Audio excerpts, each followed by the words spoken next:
Hello, everyone, and welcome back to another episode of 1000 Gurus, where we share the stories and lessons from people of all walks of life.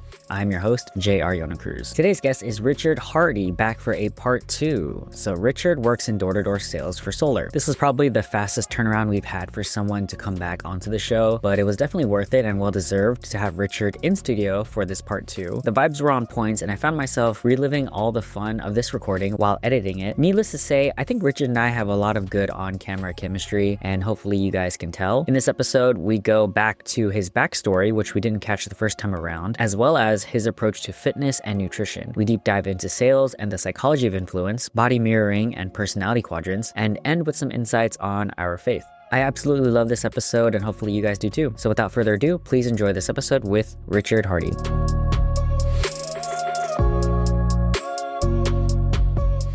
Hello, everyone, and welcome back to 1000 Gurus. Richard, welcome back to the show. Hey, thank you for having me back. Nice. See, you get claps because you're in studio. Yeah, get a real studio audience. Hallelujah. I feel important now. You know, I can hear it. Usually I tell my guests, just imagine an applause, and then I do post-production. But here in the studio, we get a real added during production audience. I feel so rewarded now. Yeah, so Richard was on recently. He got the fast upgrade from the virtual to in studio because we had some technical difficulties. So I'm like, let's just do in studio. It'll be easy. Plus, I think Richard's personality is very in person anyway, so I feel like it translates a little bit better. So yeah, thank you for coming back. And also I know you've had a busy work week and work month, but glad you were able to make it through and all that traffic today, right? Yeah, absolutely. Yeah, you're coming from, you said, was it like... I was working over in Northridge. Northridge, yeah, dang. So LA County, it was a heck of a ride back. I actually rode out with a coworker, so I ended up falling asleep for a couple of minutes on the ride back. And okay, you were driving. I wasn't driving. You gotta take a nap sometimes. Yeah, no, hey, sometimes you gotta catch a little bit of sleep. But then I went to a quick work event. Like, we're having a barbecue right now. And so I popped by there for a couple of minutes and then came over here. Yeah. The traffic from Santa Ana over to here, it's, oh my God. Oh, yeah. Bad right now, yeah. That's crazy. So you said there's a lot of traffic probably because of Mother's Day weekend? Mother's Day has to be. So everyone and their moms are out, right? Saving that. Okay. Anyways. Okay, cool. So we're going to pick up from the last conversation, which is, I know the beginning got cut off and we kind of jumped straight into sales. And so before we get into your backstory, which we didn't get to in the first recording, just life updates, thoughts on the first podcast episode in general. I think that was, a month and a half ago, something like that? Yeah, it dropped on the 20th of April. Yeah, but we recorded a month prior. It like end of March. Yeah, that's right. Yeah. So what's life been since end of March? It's like beginning of May now. I mean, life has been a lot of, working. Yeah. I'm always outside. What can I say? Yeah. That's why the tan line is getting a little bit crazy. But just a lot of work. I'm starting to get a little bit more involved in the church. And past that, I mean, it's kind of business as usual. Still grinding through 75 hard and just doing my day-to-day. Yeah. So then you restarted when we recorded, right? Yeah. So then what are you on right now? I guess that's a timeline. Yeah, no, that is a good timeline. So today is day 53. Okay, so then it was about almost 2 months ago then. Yeah, Oh, okay. I guess so. Wow, yeah. Because I had just barely restarted at that point. But now I'm just 22 days away. Yeah. And so if you guys don't remember from last episode, you can listen to it. But you added on stipulations for this second go around, right? What were those again? It's just reading the Bible 15 minutes a day. Okay. Just because basically the way that I looked at it was 75 hard is personal discipline routine, I guess. And so I figured the best way for me to get integrated in stuff that I'm actually trying to do on a daily basis, but maybe haven't had the, for lack of a better way of putting it, willpower to this point of doing it. I figured it would just be sensical to add it as a stipulation because I don't like the sense of failing. And if I'm already going to do the rest of the tasks, then I know that I'll do that task too. Okay. So how has it been like reading the Bible 15 minutes per day? How has that experience been like? It's been very good because I recognize the fact that there were a lot of times in the past I would tell myself, oh, I want to read the Bible more. I want to be more involved in it. And I never really took the initiative to do it. But at this point, I'm reading it every single day. I initially started with Psalms. I worked my way through that, and then I've just kind of bounced around a little bit instead I was of gonna just ask, like like, straight lining it. yeah, I was gonna ask like, what's your approach been? So you started with Psalms. What is the like? How is the 15 minutes set up? Like you just kind of let's see what God takes me, or is it like, okay, let's check out this book today? So basically, I'll read through a book, Yeah. and then whenever I'm done with that one, I'll just basically flip open to something, and whatever book I'm landing in is where I start for the Okay, so next you round. you try to finish that book, and then you kind of jump around. And then I jump to a new book Gotcha. each time. Yeah. How do you keep track of like what? Well, I mean, sure you know what you read, but like, so I don't have any sort of a tracker. okay, It's okay. just, memory, which I'm Yeah. not going to lie. My memory is Sure, not the sure. best in the world, but Yeah. at the same time, I'm at least able to somewhat remember what I've already read. And if I end up overlapping at all, I realize it pretty quick. I'm like, oh no, wait, you know what? I read this recently. Yeah. Okay. Do you have any good takeaways or things that stand out as you've read through the Bible? And I'm sure some books are a little bit more make more of an impression than others. Are there any things that stand out to you that you're like, okay, I really like this that I read recently that come to mind? Nothing that comes to mind offhand. Whenever I read through, I underline the stuff that is a little bit more poignant for me, and that way, whenever I refer back through, it's a little bit easier for me to like see the highlights of what I want to read again. But to be entirely honest, I don't have anything that comes to mind. Which I know it makes me seem like a bad reader. And you're doing it. You're like, look, I'm trying my best. I don't know if everything's gonna stick and it's gonna be top of mind all the time, but you're still doing it. So that's cool. I like that. So now on the workout side of things, I'm curious. 75 hard, you work out. It's supposed to be, and correct me if I'm wrong. So like one indoor, one outdoor, and your outdoor you kind of use with your walking for your for my door to door, for your job. But for the in gym or the indoor one, how do you do 7 days a week? What is your regimen? Yeah, so that's a great question. For me, I typically have at least 2 days in a week where it's arm focused, like bicep and tricep. I do a leg day. I typically work in at least one cardio day, but I try to do 2 in a week, which anytime I do a cardio day, I do it at the end of my day just because I'm not trying to run on the treadmill and then go and walk all day. Just gas, and you're like, I can't even make it up this hill. Exactly. And for me, I have a personal mantra that I tell myself throughout the workday, which is the faster I walk, the more that I make. And so I try my hardest to not necessarily do anything that's going to impact my efficiency. But whenever I'm done for the day, that's whenever I could just, burn out whatever is left in the tank. So 2 arms days, a day that's focused on shoulder and back, cardio, legs, and then typically I'll sprinkle in either another cardio or just something else that I feel like doing that day. I've had some weeks where I do 3 arms days. You know what I mean? Okay. But So you kind of you don't hit subsequent or the same muscle groups. You kind of rotate through all those. I try to rotate it, yeah. What about leg day though? I do have a leg day. Oh, okay. Meaning you do cardio at the end of your day so that you don't get gassed out, but then do you do legs before your work day? That's also a great question. But the thing is, if you really think about it, you're feeling the impact of the workout for the following 2 days. Okay. If you're really like putting a lot of effort into it. And so I try to save my legs day until Friday or Saturday so that I have Sunday as a way of resting up. And then Monday is the last day of the buffer. Okay. So you kind of strategically put your leg day at the right time during the week. Yeah. I put it towards the tail end of my week just because I don't feel it as strongly the next day. It's mainly 2 days later that I feel it a lot. And so I'll either do it on Friday or on Saturday. If I do it on Saturday, then I'm feeling it a little bit on Monday. But Monday's kind of like a slow day because it's the start of the week. But okay, I get you. All right, so now I know we're getting deep into the gym rat nerd sort of thing, but how do you structure your workouts? Meaning, do you use an app or do you kind of know what machines to use when you do today's arm day, today's leg day? How do you structure that? The volume, the types of workouts, the number of workouts? How do you do that? So I use an app. It's called Heavy, Hevy. It's really good for tracking workouts. It shows you're able to track the exercise, the weight, the reps, and then at the end you're able to see a breakdown of like how much weight you moved throughout the course of that workout, what you targeted specifically. And for me, it makes it a lot easier to scroll back through it and see what I did the prior days if I can't remember. But typically speaking, I know what I've knocked out by a certain point in the week to know what's up next. Right. How long have you been using heavy? Ooh, probably about a year now. Actually, no, since January of last year. Okay. I started using it shortly after I came down to California Yeah. because one of my coworkers uses it all the time. And so he put me on, and I've been using it ever since. But you've worked out before then. You've been in the gym before, or was this you kind of just started your gym? So I used to work out pretty heavily a couple of years back. But I shouldn't even say pretty heavily, but Yeah. yeah. And then I fell off from it for a couple of years. And then whenever I came down here, I started getting back into the gym.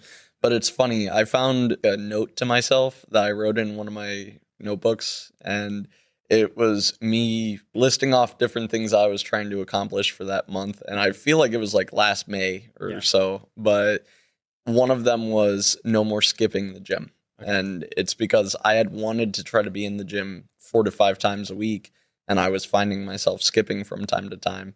And it's funny to me because now, I mean, I'm in the gym every single day. I don't have to tell myself not to skip it. But it's really just because 75 hard kind of pushed me into being more consistent about it. But now I know for a fact, even past that, I'm going to be doing it at least 6 days a week, if not the full 7. Yeah, I like that. I had a question. Okay, well, I mean, that makes sense to me. I think it's kind of like what we talked about last time, where 100% is easier than 99%. Yeah. So I totally get that. 2 things, since we're on fitness, what are your fitness goals? Because then we can't make the assumption, oh, you want to get jacked or you want to be a power, right? Like there's a million different goals when it comes to fitness. Mm-hmm. What are yours? And then second half of that is what does your nutrition look like? Okay, so my goals, to be entirely truthful, I don't have a set in stone target. I want to get a little bit bigger, but at the same time, I'm just trying to put myself in a condition where anything physical that comes my way task-wise, I'm able to knock out without difficulty. I just want to be like operationally fit, I guess, for lack of a better way of putting it. Yeah. And then nutrition-wise, I try to eat pretty clean. I cook 90% of the meals I eat at this point. I don't really eat out often. I make myself at least 1 steak a week. It's either on Saturday or Sunday if I don't make another one throughout the week, and it's kind of like my reward for making it through another work week. But I eat quite a bit of chicken, ground beef, stuff like that. My breakfast is my most dialed in meal. Yeah. Just because for me, it front loads my day since I do a lot of walking and everything. Right. I try to pack up early in the day. And so I do 6 eggs, about a quarter pound of either ground beef or ground pork, and then a full avocado. And then I make myself a protein coffee. Have you seen the Premier Plus proteins, the little cardboard box? Yeah, I have. Yeah? Okay, so I get one of those, 30 grams of protein. I mix it with an iced coffee because you can get like decent size thing of iced coffee for $2-3 depending on where you go. And I make myself a couple of protein coffees. Each morning I have one of those with the breakfast. I hit myself with 70 grams of protein to start out my day, and then just go throughout my day. If I get a chance for a lunch break, I normally pack chicken burritos or something so that it's filling but also clean. And then at the end of the day, I either have a meal prep ready, which my go-to often is I make myself spaghetti, and I make enough that I have a couple of days worth for it so that I don't have to really do a lot once I get home. But if not, then I'll just make something like chicken, steak, something along those lines. Okay. So if I'm getting this correct, your focus is mostly just getting in high volumes of protein, clean, fairly simple, fairly prepped or regimented. And so my tactic sort of brain is thinking, you're not really, or correct me if I'm wrong, you're not really measuring or trying to hit certain macro numbers, and you're not tracking those things. You're more just like, okay, general principles is simple, high protein, clean, prepped, etc. Yeah. Okay. Now, I'm not as dialed in with the nutritional I'm trying to get what like, I should be. No, it's not like, yeah, I mean, that's totally fine. I'm not trying to prescribe. I was like, hey, Richard, you're slacking. I'm just like, so what really is your approach? Because I'm just curious. Because some people are dialed in because let's say they have a competition, they're trying to cut for that, or some people they're trying to gain size, they're trying to get performance, and so I'm just curious, like how you approach it, given that you work out every day, right? So I get that. That's cool. Yeah, and that is one thing that I want to improve upon. Okay. Is I want to become more dialed in on it. Yeah. Just because I know that it makes a significant difference Difference in what? in terms of the quality of, I guess, my gains. Like, Okay. because so like muscle growth, size? yeah, Okay. Oh, Yeah. so you want to, so if you had a goal, it would be like muscle growth or something like that, muscle gain. yes, Okay. Gotcha. That makes sense. Then it would just be getting more protein then, right? I would think Yeah. I do my best to get right around. I shoot for a gram per pound. Okay. And so it's been a little bit since I weighed myself, but the last time around I was like 163. That was probably a month and a half ago, give or take. Mhm. So if I had to ballpark it, I'm probably right around 168, somewhere Okay. along those lines. So then theoretically, if you wanted to gain more muscle, you would need to just up that protein, like whatever else. Yeah. Gotcha. Cool. All right. Well, that kind of scratches the itch for me of how you're approaching it. Let's go back to now. Okay, well, I guess. Last one. Thoughts on our last recording? I thought it was fascinating. I don't know if you had any thoughts before we kind of move on to your backstory. How did you think it go? Yeah. I really enjoyed it, and all of the clips that you posted were spot on. Nice. Yeah. Was they were perfect. expectations reality? What were you expecting going in, and then like how did the output vary from that? I went into it not having expectations, just because I didn't know exactly what to expect out of it. And so I was like highly pleased whenever I saw the end result, because I mean, shoot, I had the technical difficulties and everything, but for the most part, everything came through crisp. And I think that we covered a nice range of topics. Right. I was about to ask content wise. I guess this is more just feedback from you, like, oh, how was your experience? What did you like about it, etc. But cool. Yeah. I mean, obviously you're back, so it seems you had a good experience. Let's check that box. All right. So where did we leave off? I kind of want to TLDR this because we have a lot of good stuff that I want to get to, but we didn't really cover your backstory in the published recording. But could you give us a little background of where you came from, influences, and how did you end up in California today, May 2026? Yeah, absolutely. So I'm from Pennsylvania originally, like 40 minutes outside of Pittsburgh, in a place called Uniontown. It's a small rural area. I grew up there. I moved to New Jersey at 19, if I'm not mistaken, because my mom had gotten a job over in New Jersey as an insurance agent. She was doing that in Pennsylvania, but they set her up with her own agency over in New Jersey. So she moved over there. I moved over there a couple of months after. I stayed there for 4 years, somewhere along those lines. I had started working construction, ended up breaking my wrist, had to have it surgically repaired, so I have a scar and everything for that.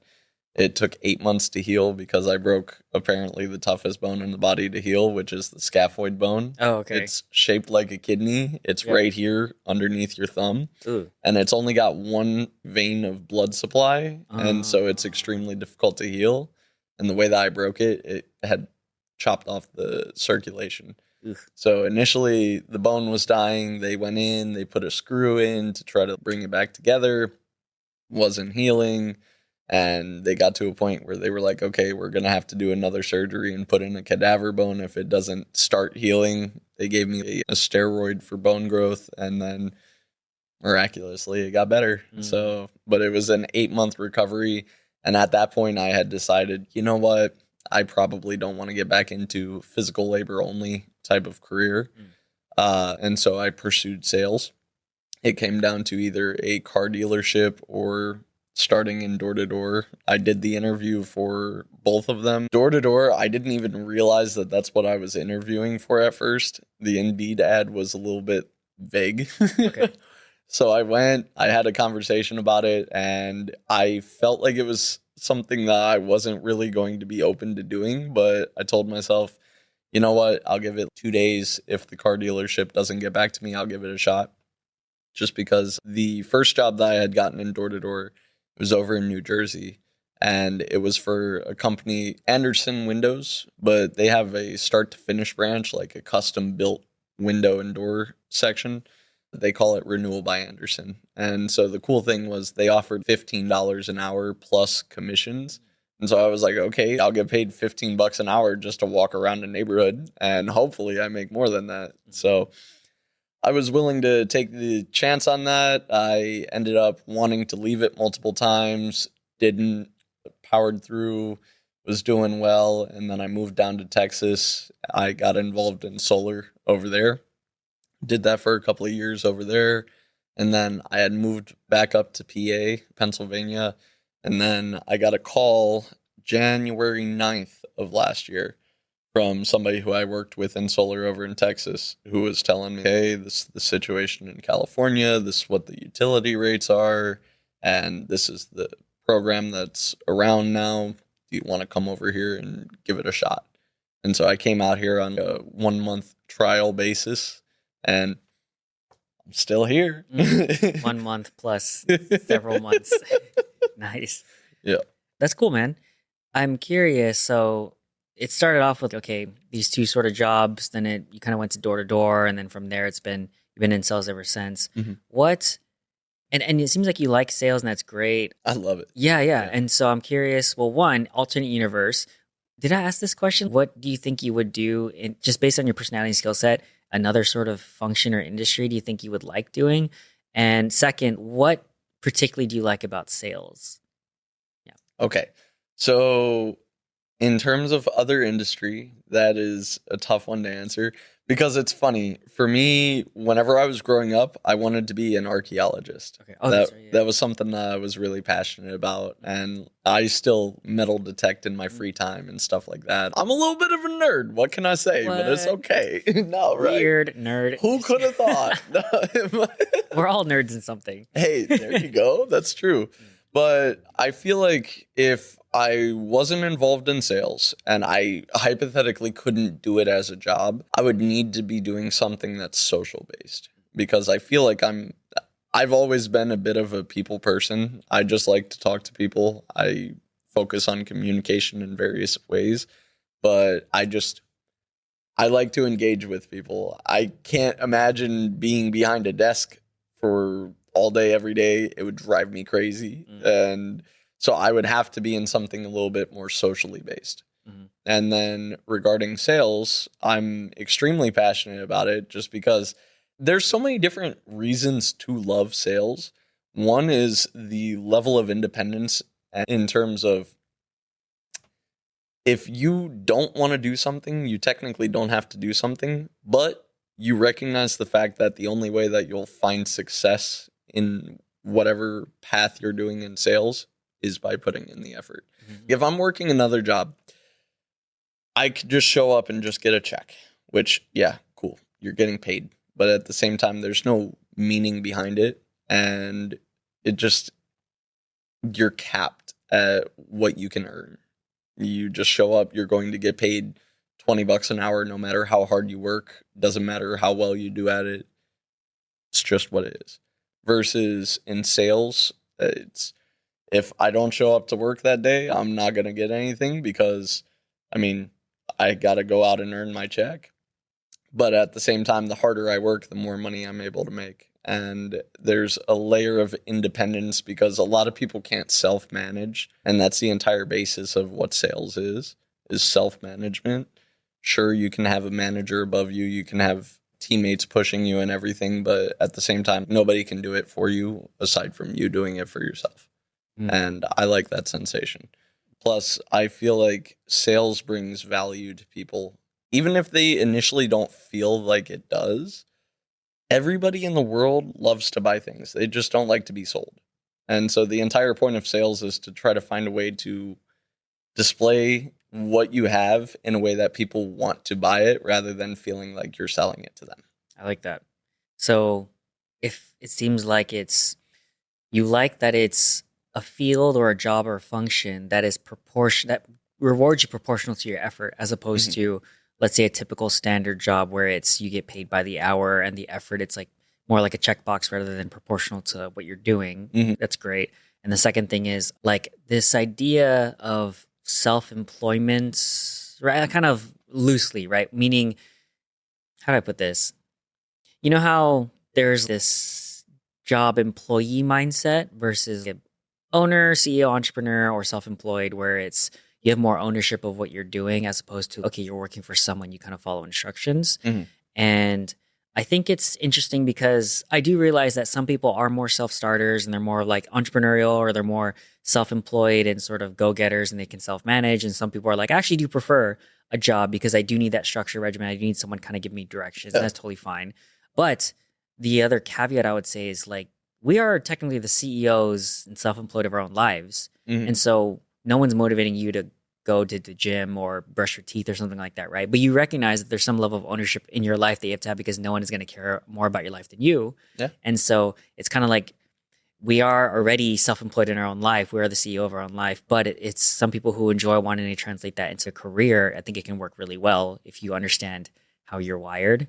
And I think that's for people like yourself who really enjoy that sort of function and how it's structured. I think it works really well, right? Yeah, definitely. And I like the way that you put that. Like, ultimately, we are all the CEO of our own life, and people don't necessarily realize it sometimes, but there's a phrase that we use a lot in our company, which is nobody is coming to save you. Mm-hmm. And it's just point blank. You're the only person who can really take care of yourself, whether it's in your day to day, if it's in your career, whatever it is.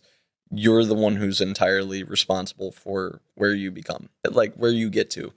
Your actions, your decisions, and the result of them is entirely dependent on yourself. And I feel like a career path where it's the exact same way is kind of beneficial. I mean, you're right. There's a lot of people that they need some sort of a structure. They aren't necessarily a self-starter or able to function independently of themselves, essentially. But I feel like the people who are able to manage themselves in their day-to-day life well excel in sales, just because it's the exact same concept. It's just a different format. Right. I like that.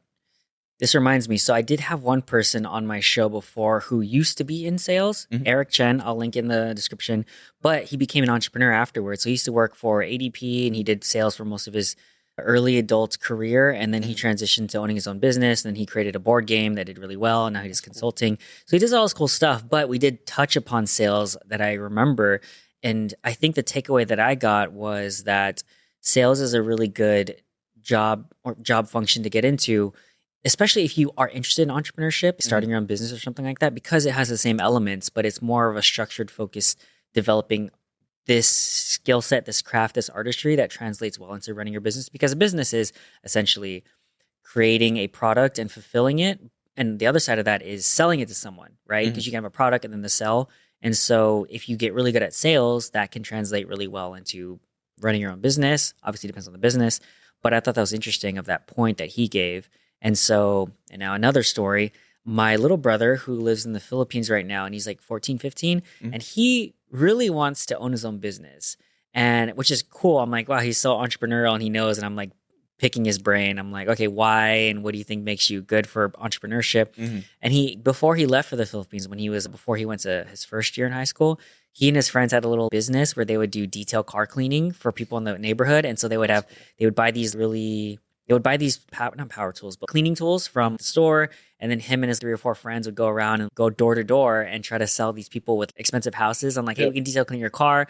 And they respected the hustle. So they paid them whatever it was. And so they were making money. And then he's like, yeah, we can scale it and do social media advertising and marketing. And then we can scale this up. And I was like, that's cool. Right. And then he moves to the Philippines. It all went away. And so now he's like, he's asking me, he's like, Kuya, so I want to get to business and I don't know if I can do that here, but maybe when I move back to the States, I can. But, what do you suggest I do? And I'm like, okay, well, here's my advice.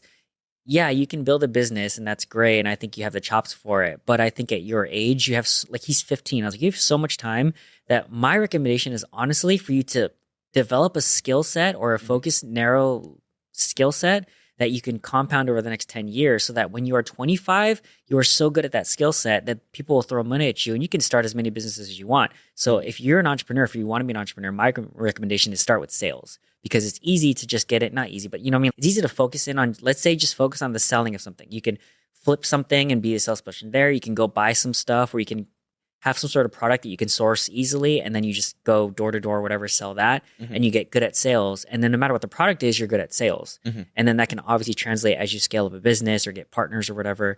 But I'm like, you're 14, dude. Just focus on one skill set. You compound that even for 5 years, you're in a good spot. Yeah, exactly. And so start early. And so that's kind of like my advice to him.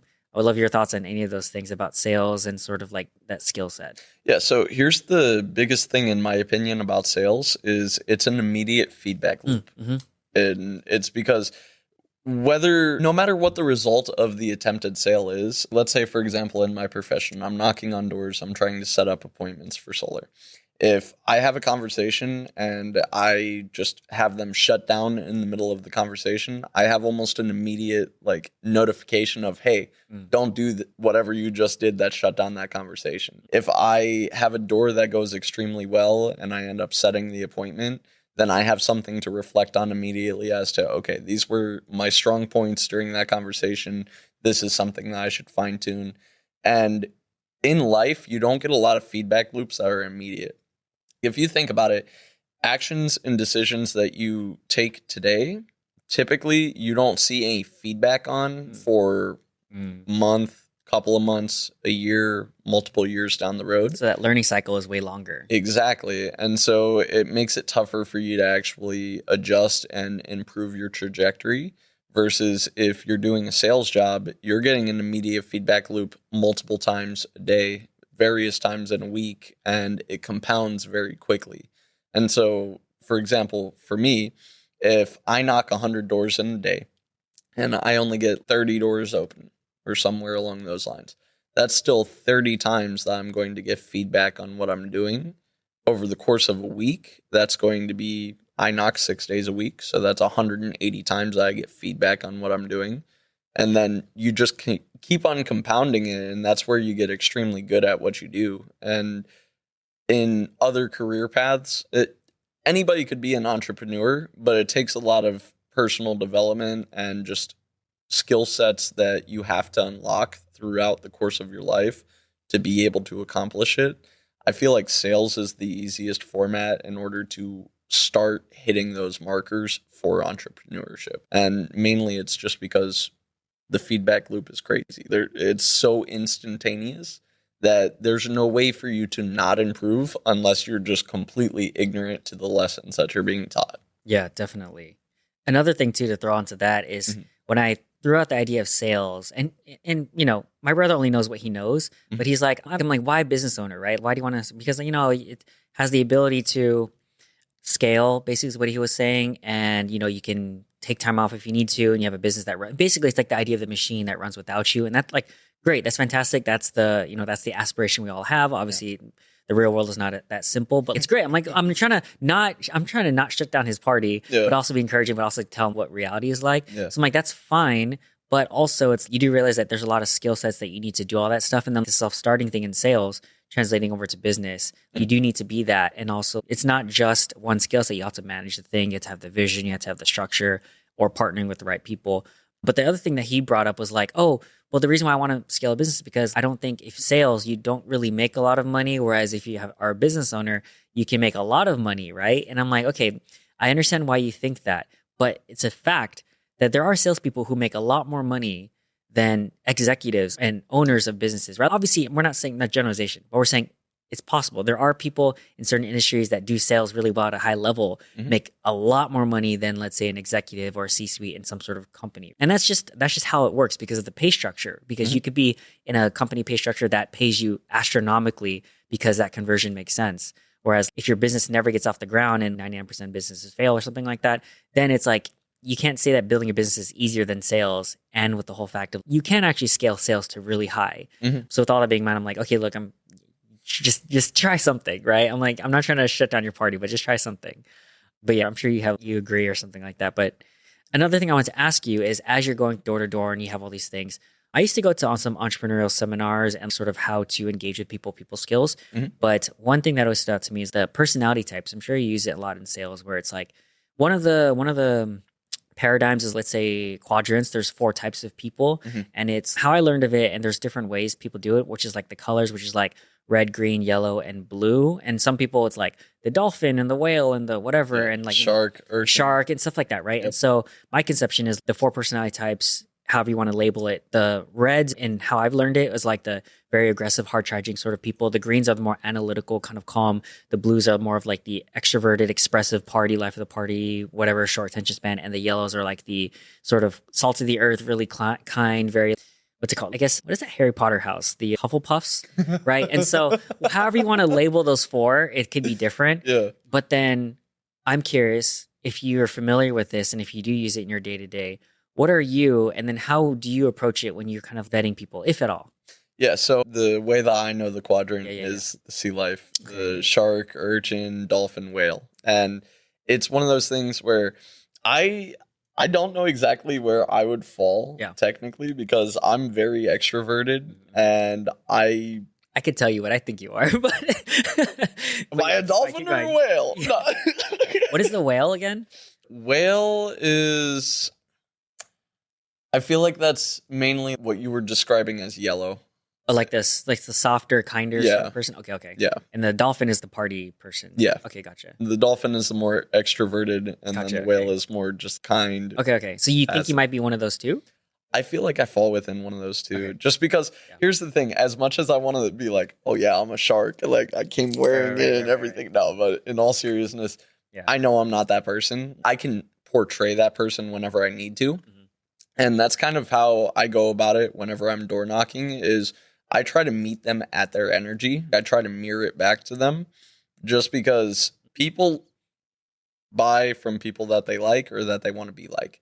And so you have two pathways that you can really go whenever you're getting in interaction with somebody, which first you got to identify what type of person they are, like what personality type they are.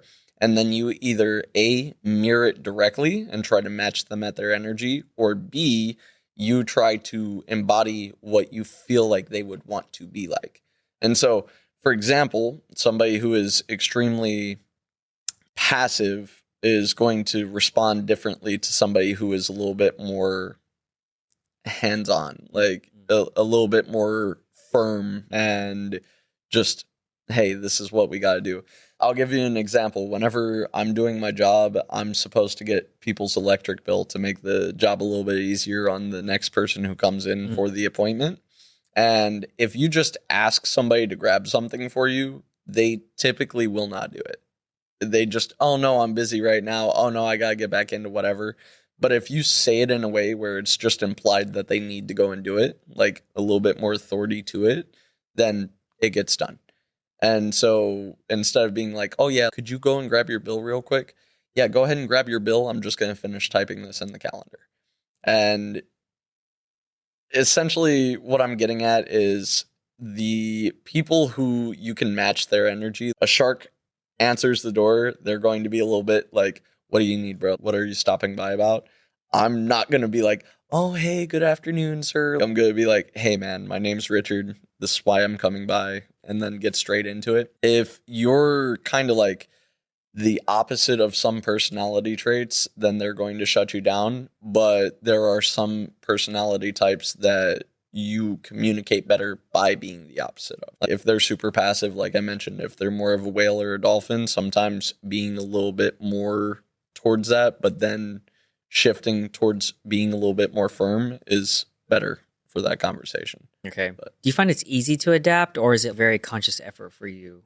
Just curious. It depends on the personality type, honestly, because the stuff that I align in a little bit easier, again, that's why I feel like I'm a dolphin or a whale. I'm extroverted. I'm a light personality. I'm joyful. I'm happy. I'm not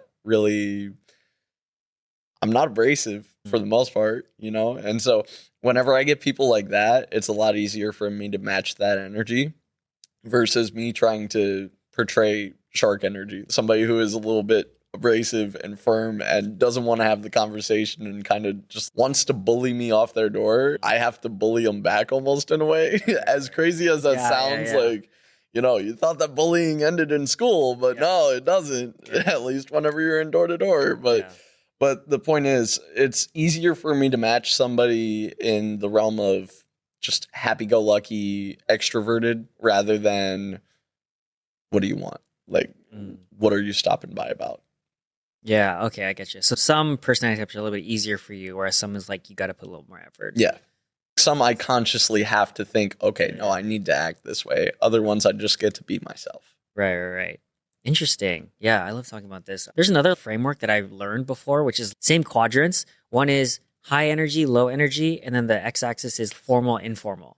So you can have the high energy formal or low energy formal, high energy informal, and then low energy. You know what I mean? Like, so that's another similar, right? Very similar, but it's okay. It's the fast. If you need to sort them, you can be like, okay, yeah, he's giving off formal vibes, or oh, she's giving off low energy or something like that, right? It's easier to place them, and then you kind of what you said match based on what they are. Yeah. And I do that too. For example, I'm not going to swear at a door, but if a homeowner is swearing, I'm going to swear with them just because matching their energy, they like you more. Yeah. It's a likability contest at the end of the day.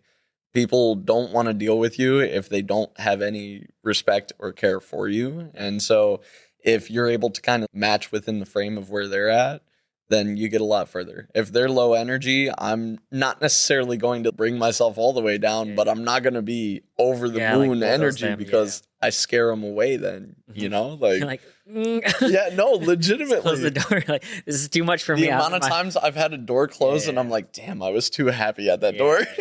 Like, it happens. It happens, right? Yeah. Yeah, I like that. But then there's 10,000 more to my right and 10,000 more to my left, so it doesn't matter. Yeah, I want to say that you are that dolphin whale. You know, sometimes people have a hybrid or one is a primary or secondary because I think it makes sense for your personality type. Pop quiz for you. What do you think I am? Testing your people reading. You're a bit of an urchin, in my opinion. You're very analytical and reserved. Yeah. Yes, and I'm on the outside urchin or green, but on the inside I am shark red. So if you dig deeper on the main themes and how I interact with people, my mindset, motivation, and long-term thinking is very shark, but I'm like very exterior is all very analytical. Yeah.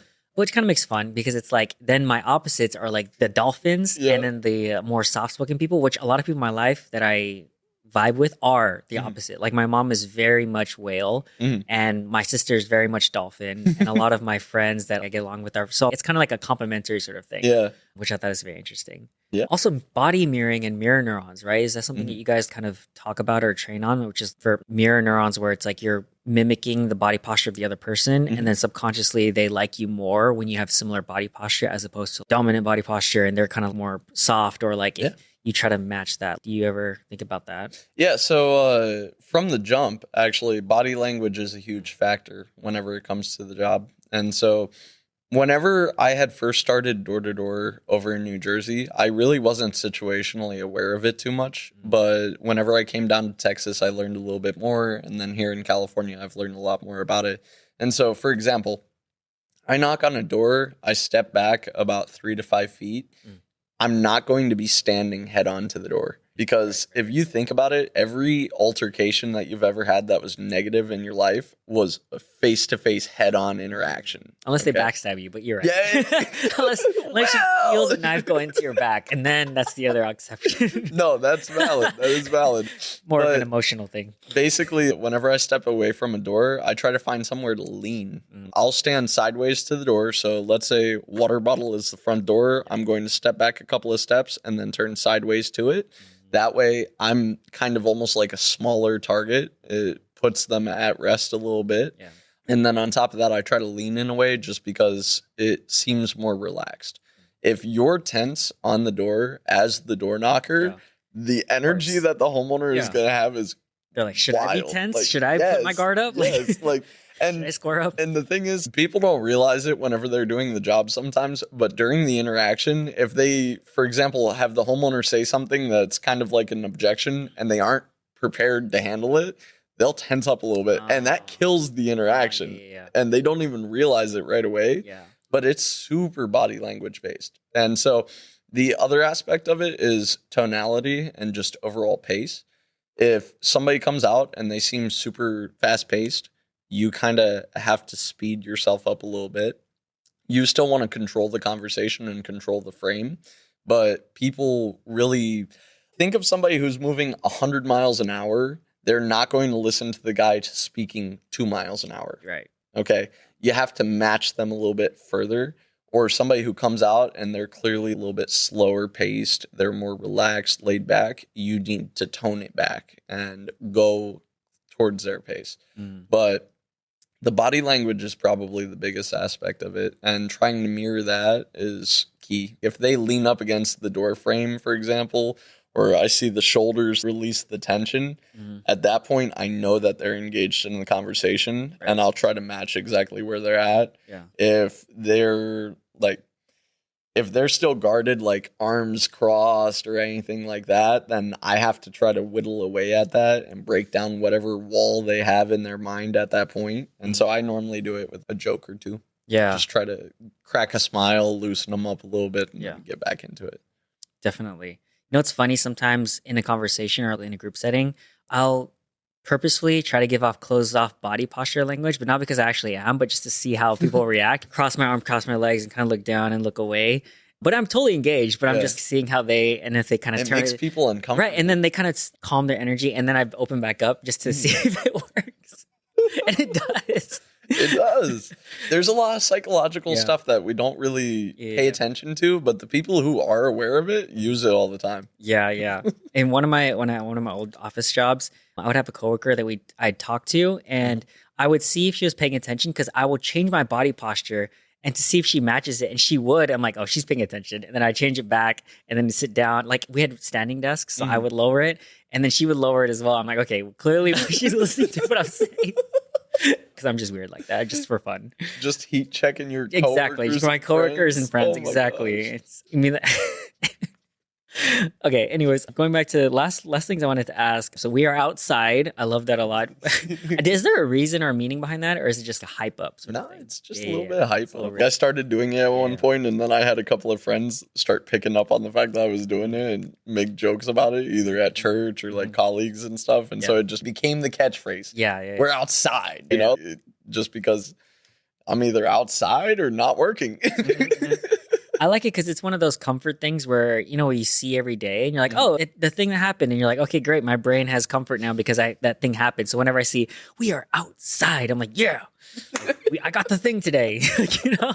So that's cool. But so what does it mean to get a bill? Because I know you post in your stories like, oh, we got a bill today. And I think you just alluded to it, which is like you ask for the bill. And then if they give it to you, it preps for the person doing the indoor sale or the whatever the second appointment, right? Yeah, exactly. So basically, we try to get the utility bill. And some teams, for example, they only set the appointment if they get the bill. If they don't get the bill, then they take it as a sign of not interested enough in the appointment. Yeah. I'm thankful that my leadership has some leeway with that, because there are just situations where the person is interested and they just don't have access to the bill in that moment. Or you're catching them right as they're like leaving their house or something along those lines, and you can't necessarily get it. But the whole point behind it, it's twofold. So the first part of it is it's an extra layer of commitment, because if somebody is willing to go out of their way to either pull up their online account to grab you the billing information, or walk inside, find a paper copy, bring it out so that you could take a photo of it. It's just an extra layer of, okay, they're serious about actually sitting down for an appointment. It's like that Ben Franklin thing where you ask for a favor, and if they do it, they like you more because they did you a favor, right? Yes, that's actually a good way to put it. Yeah, exactly. And then the other aspect of it is it's just so that we can make sure that we get the information accurate, because in order to design a solar panel system, you need to know what the usage is for the homeowner. And so we go based off of the last 12 months of usage so that you understand where they're at in the summer versus in the winter, how much power they need over the course of a year.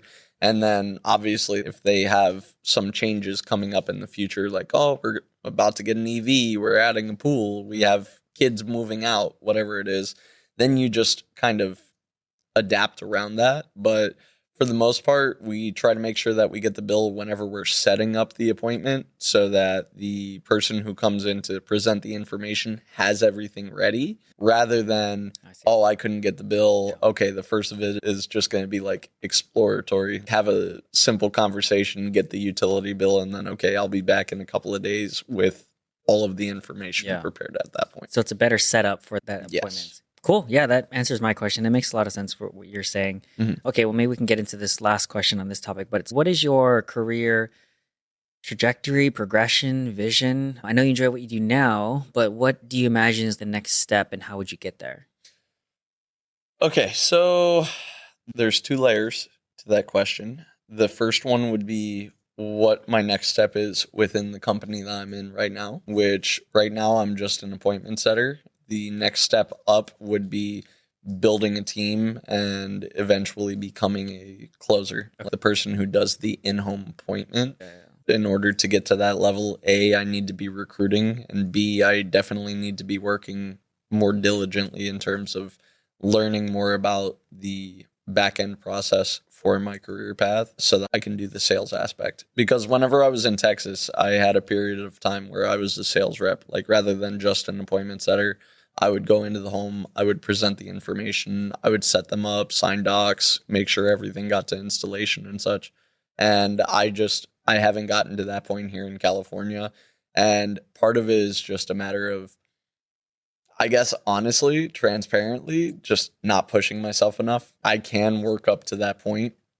I haven't had the motivation to, just because I'm content with appointment setting, but at the same time, comfort is a killer, Of course. And so I do want to kind of tweak that mindset and push myself into the next layer of the job in the near future. And the first way of doing that would be getting a few recruits under me so that I can train them directly, start crafting a team. And then from there is whenever I start putting together the sales process, learning that, getting my license, so on and so forth. And then I'm able to start running my team's appointments. So that would be the next layer within this job. And on the long-term scale, my long-term goal is I want to make my own marketing company that specializes in door-to-door operations, but is a marketing company across the board. But the reason being is because I feel like marketing is the number one thing, the number one driving force in just day-to-day life. And we see it all the time. If you think about it, like you're scrolling your phone, you get hit with a lot of ads and such. People don't necessarily like to admit it, but marketing kind of directs our life a lot. And I feel like I could be a positive influence on people's lives if I put together my own company and displayed things in a positive light for people, And so one of the things I want to do, since I mentioned I want this to be like a door-to-door specialized marketing firm, is I almost want to put together partnerships and make a catalog essentially to bring to people door to door, because nobody wants to necessarily be sold something. Like I mentioned earlier, nobody wants to be sold. Everybody loves to buy things. And I feel like it would be a really novel concept if there was a company out there that had a catalog of options in terms of, hey, this is what we could do for your home. This is what we can do for your business. This is what we could do for this, and just presented it to people casually. Hey, look, I know that you don't want somebody stopping by and knocking your door, but I'm sure that there's a variety of things that you're trying to tackle in your life that you haven't gotten around to. These are all of our partnerships that are A+ rated on the BBB. Is there anywhere that we're able to help you improve your life currently? And then just call it a wrap. Yeah, I don't know if it's necessarily going to be a business model that works, but it's something that I've thought about for the last several years, and I want to be the person that takes a chance on it. Yeah. Interesting. And plus you have obviously a wealth of experience in door to door. So combining that, taking this to the next level makes a lot of sense. Yeah. Cool. So the last few minutes, I want to ask back to faith. I mean, if you guys didn't watch the first episode, we're both in the same Bible study. So I feel like that's kind of appropriate. Do you have any TLDR ideas of like how your personal faith has evolved over time? And then the follow-up to that would be like hardest parts and or best parts.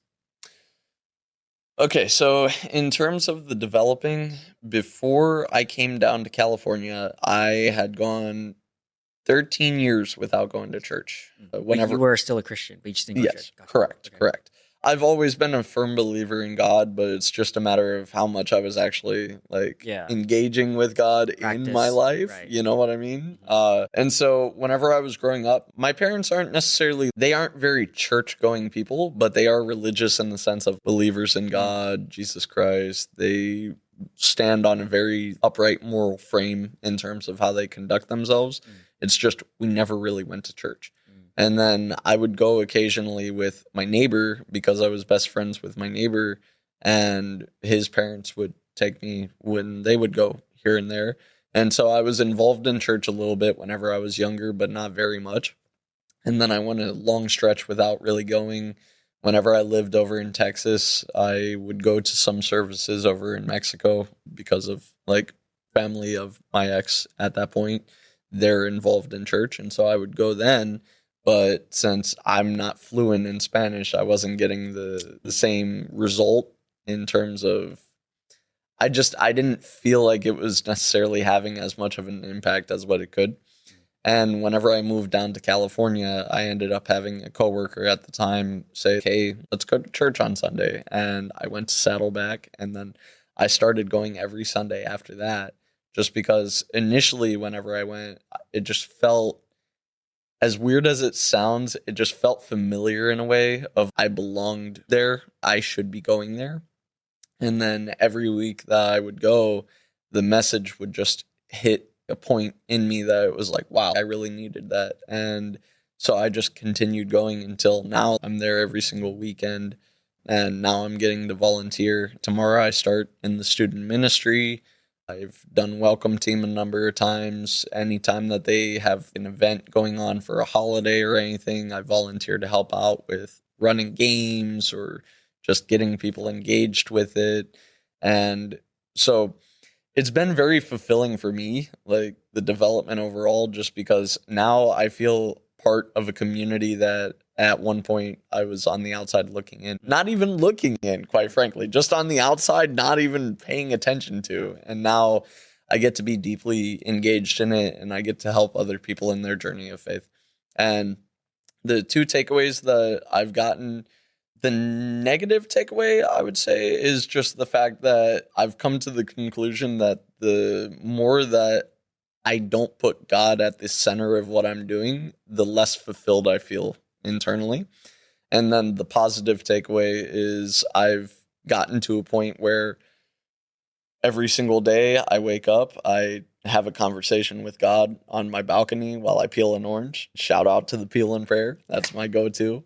But basically, I'm so much more at peace with my life now just because I realize it's already written and I just need to lean on the big man upstairs to help guide me on my path rather than feeling like I need to do everything myself. I like that. Okay, as we wrap up, I want to ask for your final takeaway for anyone who maybe is curious about Christianity, faith, or maybe struggling. Do you have any sort of words of wisdom or any sort of advice you want to give to them? I think that the one thing that I would recommend is just trying to find a spot where you feel comfortable going and trying out getting more involved. People have an adverse reaction to trying things that feel out of the norm. And I feel like everybody inherently just has some sort of a calling towards God, in my opinion. There's at least something nagging inside of you that's, hey, maybe I should look into this more. Hey, maybe I should get more connected. But a lot of people will feel that or hear that internally and then just shove it aside because it feels uncomfortable to approach something that they don't necessarily know if they're really fully into or not. And so I think the biggest thing that people could do is just go to church one day. If you have a friend, especially who is already religious, just tell them, be like, hey, listen, I've been thinking lately, maybe I want to look into this a little bit more. Would it be cool if I come to church with you? And that way it's with a familiar face and you don't necessarily feel as, I guess, alone, for lack of a better way of putting it.